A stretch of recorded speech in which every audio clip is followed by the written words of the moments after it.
Welcome to the Every Night is Game Night preview series, the show where designers and publishers share their passion and answer critical questions about their Kickstarter projects.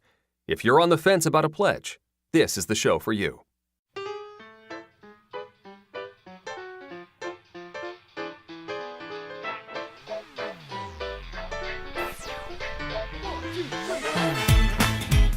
ENGN Preview Series Episode 45, Alter Quest, with the Sadlers and Mike DiLisio.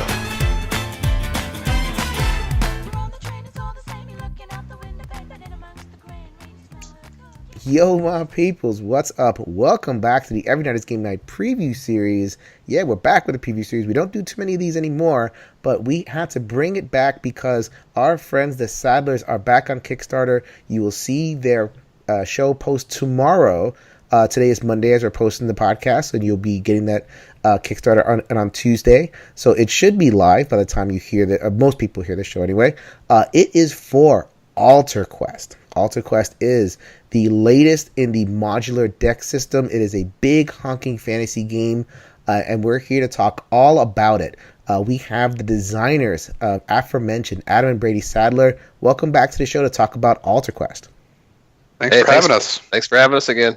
And we have the primary playtester for Alter Quest. If all of the improvements and all of the little nuggets that were wrong with the game, this man came in there, cleaned house, and made sure to whip this product into shape so that it is worthy of your Kickstarter dollars. He is from Solo Mode Games and Sporadically Bored Podcast. Mike DiLisio, thank you for saving the Sadlers from their terrible mistake.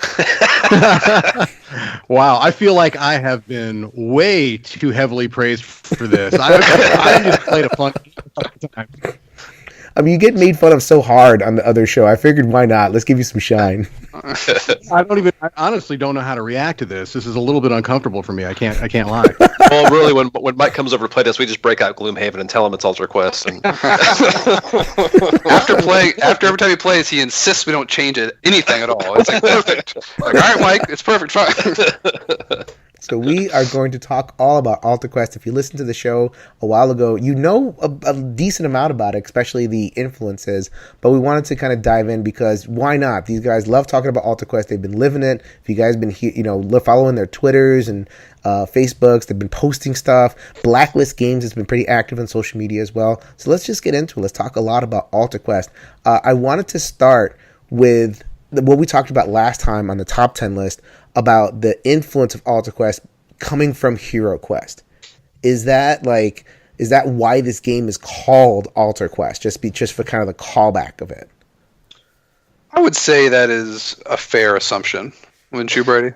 Yeah, there's been it's kind of weird because it kind of was a perfect storm of thinking of a cool branding for the game, while also we were working on an IP for separate projects. And during the initial discussions about what we want to do with this project, they kind of converged because originally we had this Alter Stone storyline. I was writing a book series about it, but really it was a quest game, and Alter Quest sounded great, and we're like modeling it a lot after what we loved about Hero Quest, not in mechanics but more just like as the experience we wanted to create. So there's a lot of it back, and I think it's probably been cooking since we were 12 years old or whenever we started playing those games. Mm-hmm. So how does I bridge that gap for me, because Hero Quest is, you mentioned before in the last episode, like Hero Quest is this nostalgia game. It was amazing. It was a big gateway, but you actually sit down and play it and it's like, wah, wah. So, right.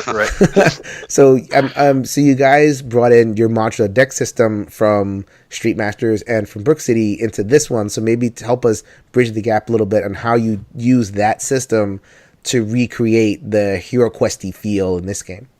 Sure. So the only similarities you will see between the games is you are a group of adventurers that are walking down a staircase into a dungeon and exploring and finding not only monsters but cool looking doors and furniture and things like that populate the dungeon to make a cool immersive scene. And that's kind of what we wanted to recreate, was that feeling when we were playing Hero Quest as kids.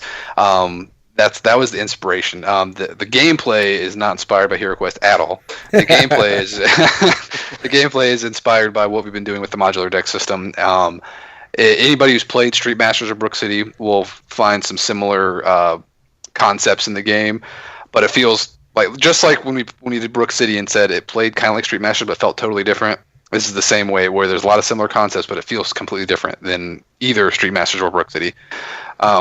Yeah, and I think actually Mike can actually speak to that too if you have anything to say about that with your experience, Mike. So you've played actually all the games up to this point. You only played a couple games, I think, of Brook City, but you've played a couple games of Street Masters, and you've play tested from the early to the more current Alter Quest. So I'm sure you could probably talk about the difference of experiences you've been having with those as well. Yeah, I mean, honestly, I think if you look at Street Masters, I would almost say it's like a proof of concept of this modular deck system, right? It's really distilled. It's about the management of that deck. That's kind of like the game. There's a little bit of positioning, tactical positioning on the map, getting objective tokens and things along those lines. But it's really about manipulating your deck, right?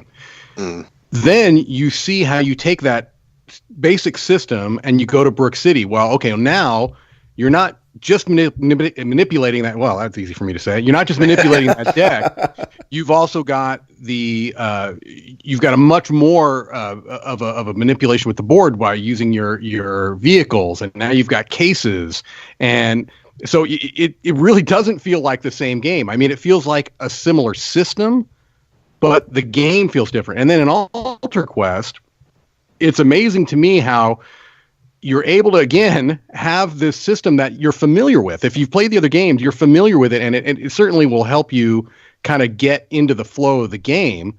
You could also have never played it before and pick it up, but you can feel that bloodline there. But it feels complete. It really feels like a dungeon crawl where you've got, what's behind this door? What is my quest? What am I trying to accomplish? How am I going to get there? How am I going to deal with these, traps, enemies in my way? And then you've got the dice element. There's always something, right? There's always, and it may seem like a small change, but it really completely changes your experience. That's the thing. The deck is the same-ish, but your experience is different. Yeah, that's the goal, is because like we like the fixed deck nature, and the main goal when we were breaking off, because when we started Street Masters, it was a very combat driven game, just direct combat. And then Brook City was more of kind of an adventure mode where like you're just kind of at a bird's eye view, just going around this big board. It's more movement optimization and balancing resources. And then now Alter Quest has got the exploration. It's still got combat, but it's got other tests where you might be talking to somebody or whatever, and you have all these different stats to juggle. So it's always just creating a different experience with using just very similar DNA to kind of guide the product model, essentially.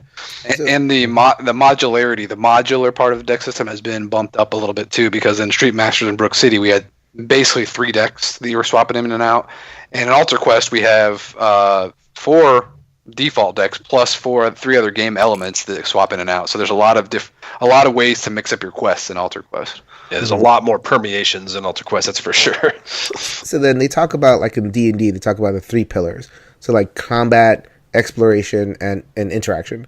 So help me understand, like break down what those 3, what are the percentages in terms of like combat and exploration in Alter Quest?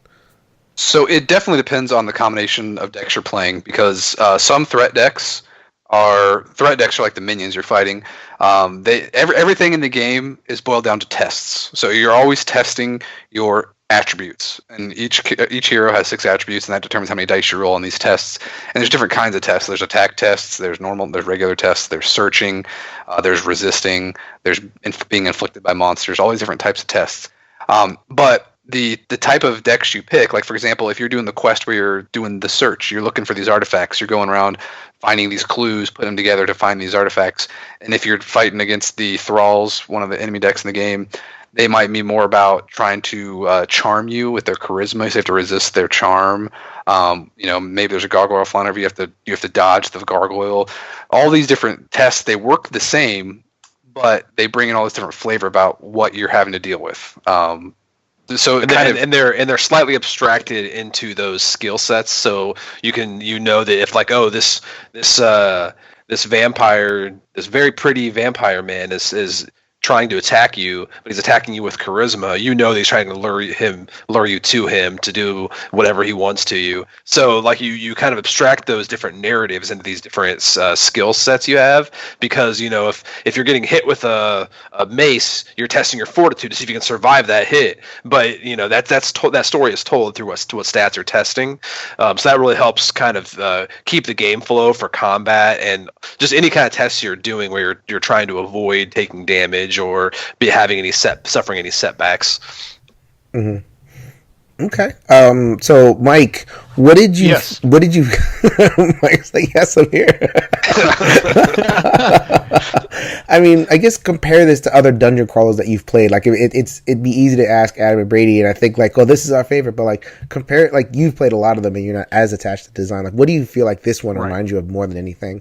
All right. Well, here's the thing, and I may have mentioned on a previous Every Night is Game Night podcast that I'm not generally a big fantasy guy. I thought I would really struggle to come up with a top 10 list, but which wasn't on this podcast. But this game has that fantasy feel that I know is appealing to most. But to me, it really feels. I don't know how to say it other than it's got those Euro-y elements that I really tend to like. Mm-hmm. But with enough of those classic fantasy elements that it's going to appeal. I think it'll appeal to both. I think it's. I mean, I don't know if you'd want to call it a hybrid, but I mean, maybe that you talk about Gloomhaven. All right, now that's a game that I've mentioned in other areas that it's not necessarily a game for me. But the thing that I appreciated most about Gloomhaven was that it rewarded clever card play. In Alter Quest, it also rewards clever card play, but it also has for some reason the way the dice work in that game. There's two sets of dice. You've got combat dice, right, or test dice, I guess. What are you guys calling them? Hero dice, yeah. Hero dice. Sorry. So and they could be used for combat or for tests or whatever. But then you've also got and again, I'm not going to know the nomenclature, but the attribute dice. The alter dice, yeah. The alter dice, okay. the way that those you have two distinct sets of dice, and the interplay of that, I just think is fantastic. It's not like anything else I've played. That's why I'm almost struggling with this answer, because it really doesn't feel like any other dungeon crawl game I've ever played, and that's probably why I like it so much. To be honest with you. And that's one thing you mentioned that actually people will probably have a hard time putting their finger on is when we did our game Myth Dark Frontier, which wasn't widely received. It was a Kickstarter, so it was a very limited print run, so it's not like widely released or anything. But it had this fate dice system where you roll these fate dice in this pool, and you could use them to trigger abilities on your cards, and you'd roll the die to change the result to something else. And they're essentially like mana. It's a fluctuating pool, and the enemy would use those dice too. So you'd want to like balance out what's in that pool. So it's a very similar system we use in Alter Quest now, which we obviously haven't seen it used that much. So that's why we thought it was unique enough to kind of evolve and bring into Alter Quest. But it's been probably one of the biggest selling points for a lot of our testers and people we show the game to. It's probably one of the most cornerstones, the biggest cornerstone of the design people always refer back to, which we thought was kind of minor. It's like, oh, here's a little modifier system we'll add in here, but it's just getting a lot of praise, which is great. But the idea behind it is, it's the altars in this world. They're these corrupted divine pillars of energy, and they burst up from the earth. And there's always these altars in the dungeons you're in. They're always present somewhere. There's different types of altars, but you always have an altar dice pool. You roll these up. They're random symbols, but those symbols appear on your cards, on enemy cards, on quest cards. So you're balancing out what you want to do, what your party wants to do, what your allies want to do with their abilities and their symbols, and what you want to prevent the enemies from doing with those symbols. So it's a very push and pull system. It's pretty cool. Yeah, and I'll just touch on. Oh, go on. No, I was just going to say really quickly, the one thing that I really liked about it was that in the games I've played, I never once felt like that the way those dice came out in that pool prevented us from ever doing anything as a party. Right. It may have made us. We may have had to adjust. It may not have been ideal or optimal, but it was never a situation where it's like, oh man, we don't have the symbol we need. We can't do anything. You know what I mean? Yeah, it's something to work around, not something to block you. You know, you find ways to work around it, which I like. I mean, there's always a way around, and if there's not, you come up with a new strategy to work around it. But typically, you can find ways to make the pool work for you. But touching on what you said, though, like when you said you couldn't compare it to anything, I think we mentioned this on our last podcast, is that's kind of what happens with a lot of designs we've done recently, is that we get really excited about something and it really pumped about it, and people think we're just biased, but it's really just a matter of we're excited about some game that we're playing because we can't get that anywhere else. Mm-hmm. And I feel like that's where Alter Quest is for me, where I always want to like dungeon crawls, but I always have problems with them, and there's never the right dungeon crawl for me out there, and I think this is finally what we came up with. Like, this is what I want out of a dungeon crawl, and this is the only place I can get it.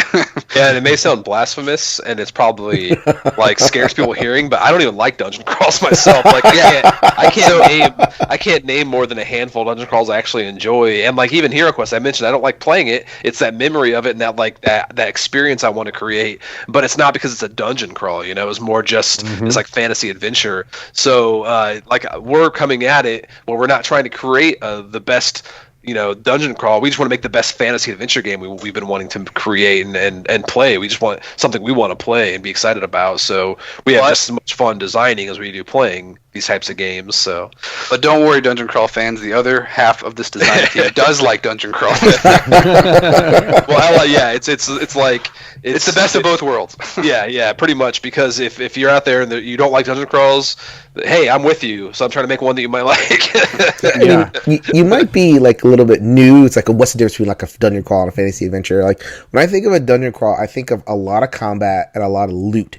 You know, the whole point of it is to delve in there and gear up, and you're not there to talk. You're not there, you know, and like negotiate with the mole people or whatever it is. Like you're there to just, you know, to feel awesome. I think like that's the idea. Like in a dungeon crawl, like in a really good, when it gets it right, like you hulking up. You know, I think of like Sword of Sorcery is actually my favorite one. Like you can really hulk up, roll a whole bunch of dice at once, and just feel like, you know, Hulk smash, and I get the fat loots and I run away.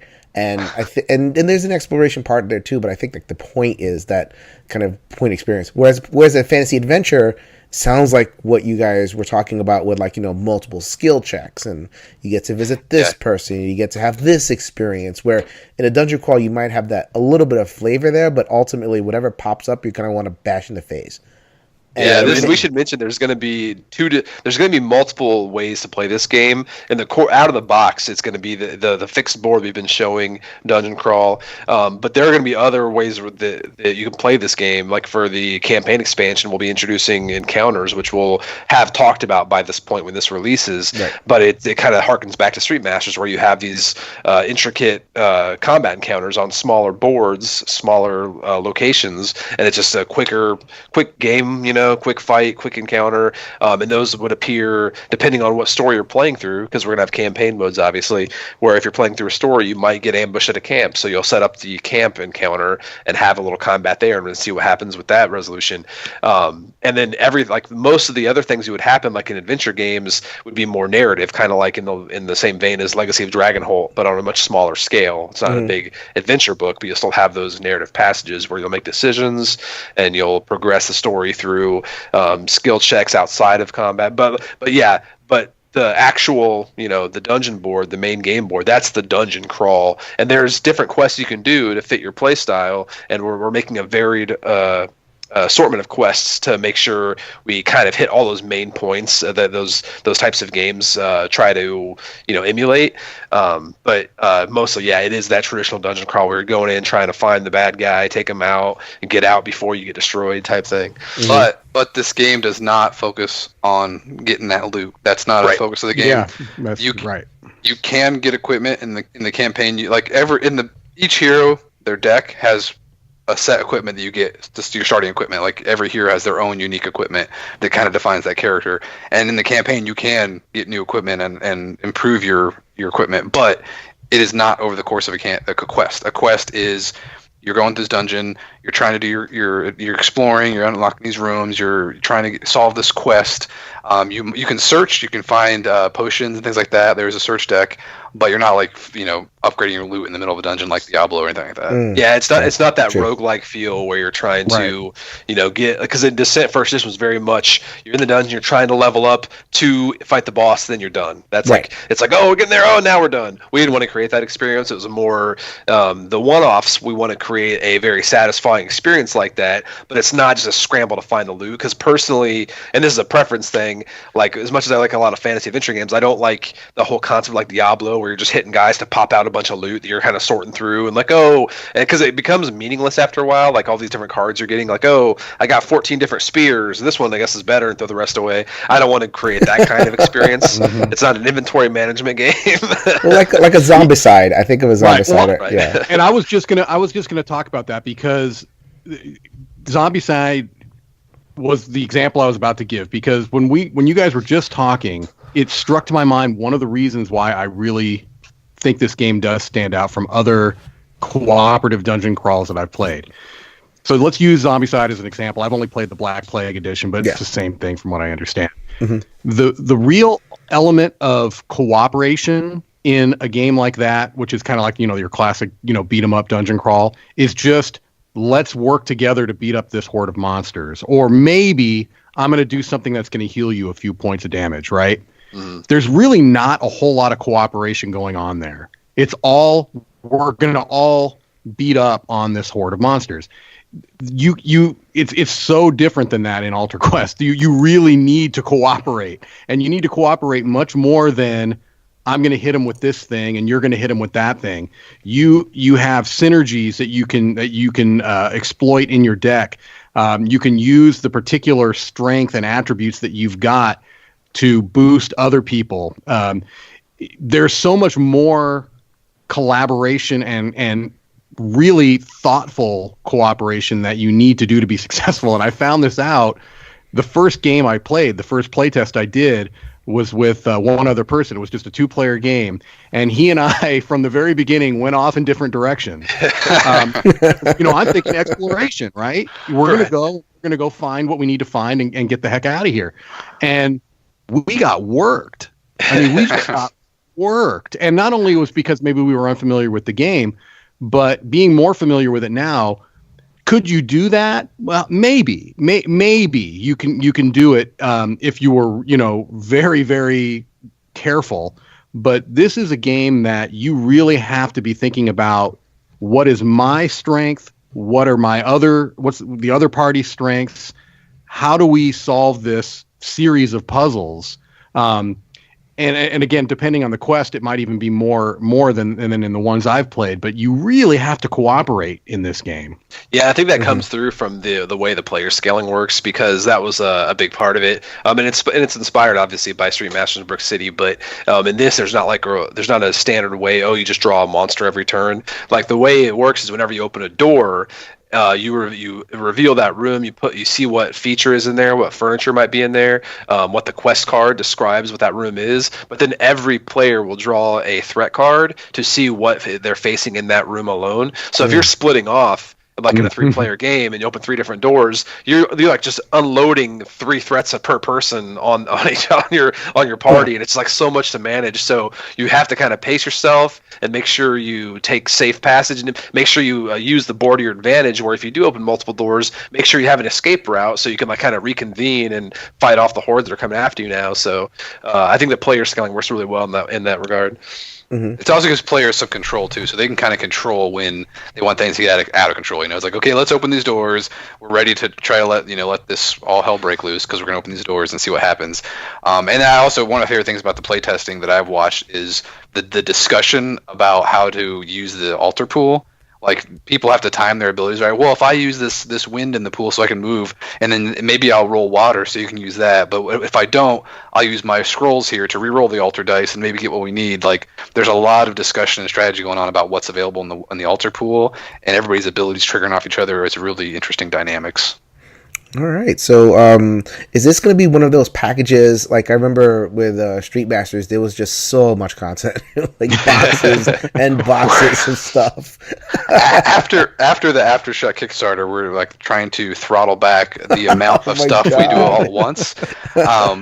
That being said, we have a lot of stretch goals planned for this one because I think fantasy might register, resonate with a lot more people and might bring in a lot of new fans to Blacklist.